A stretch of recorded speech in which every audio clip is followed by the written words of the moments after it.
কাছাড়ের বরখলা বিধানসভার গনির গ্রামে ১০০ বছরের পুরনো জনপথ নষ্টের অভিযোগ। দুজনের বিরুদ্ধে থানায় এজাহার, তদন্তে নেমেছে পুলিশ। গনির গ্রামে বেআইনিভাবে জনসাধারণের চলাচলের একটি গুরুত্বপূর্ণ রাস্তা ক্ষতিগ্রস্ত করার অভিযোগ উঠছে। কাঠগড়ায় দুই ব্যক্তি। এই ঘটনায় কাটিগড়া থানায় এজাহার দায়ের করেছেন এলাকার সচেতন মানুষ। ইতিমধ্যেই ঘটনার তদন্ত শুরু করেছে পুলিশ।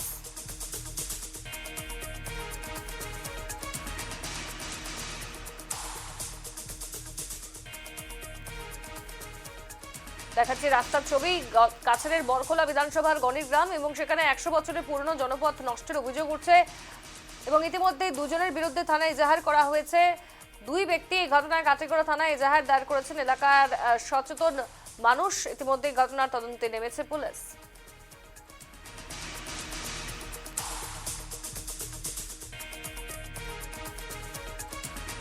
রাস্তা এই রাস্তাটা একমাত্র সম্বল আমরা এই রাস্তা।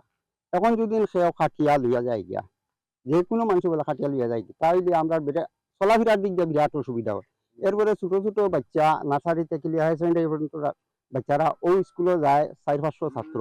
এরপরে বাজারও অন্তত ১০০০ মানুষ যায়। সবর অসুবিধা হয়ে যায় এই রাস্তার কারণে। এর লাগি যাহাতে রাস্তাটা দিন দুপুরে যেন খাটা হয়, এটা তো খারাপ কথা। আর যাতে রাস্তাটা আর পরবর্তীতে যাতে আর না খাটা হয়, এর লাগি আমরা প্রশাসনের কাছে জোরালো আবেদন জানাই। আর এইটা সময় সময় টাকা দেয়, হ্যাঁ, নিজে তো জানি না কত টাকা দিল না দিল, কিন্তু এই রাস্তা দেখা যায় রেকর্ডে দেখা যায় এই রাস্তা খাজ হয়ে গেছে। খাজ হয়ে যায় যদি এই রাস্তাটা খাটিয়া নেওয়া হয়, কিরকম নেওয়া হয়, এটা তো বড় একটা কথা। হ্যাঁ, এর লাগি সবর সুবিধার লাগি, সাধারণ জনসাধারণের সুবিধার লাগি যাতে রাস্তাটা সুন্দরভাবে হয় আর সাধারণ মানুষ যাতে চলাফেরা করতে। বিস্তারিত জানবো, আমাদের সঙ্গে টেলিফোন লাইনে জুড়ে গিয়েছেন প্রতিনিধি মান্তু নাথ। মান্তু, যে খবরে আমরা নজর রাখছি, দেখতেই পাচ্ছি রাস্তার যে দুর্ভোগ। দুজনের বিরুদ্ধে থানায় ইতিমধ্যে এজাহার দায়ের করা হয়েছে এবং পুলিশ তদন্তে নেমেছে। কি ঘটনা, কি কারণে এই অভিযোগ? দেখো, এই যে গনিগ্রাম যে এলাকাটা, এটা যদিও আগে কাটিগড়া বিধানসভা ছিল, বর্তমানে এই এলাকাটা বরখলা বিধানসভার অন্তর্ভুক্ত হয়েছে। এবং এখানের যে রাস্তা, একটি গ্রামীণ একটি রাস্তা, প্রায় 10টি গ্রামের মানুষের চলার একমাত্র জনপদ হচ্ছে এই রাস্তাটি। কিন্তু এই রাস্তাটি কিছুদিন পূর্বে, এক বছর পূর্বে, প্রায় আসাম সরকারের গ্রাম উন্নয়ন বিভাগ থেকে প্রায় 16 লক্ষ টাকা বরাদ্দ হয়েছিল এবং প্রায় 16 লক্ষ টাকা বরাদ্দে সেই রাস্তাটি নির্মাণ হয়েছে।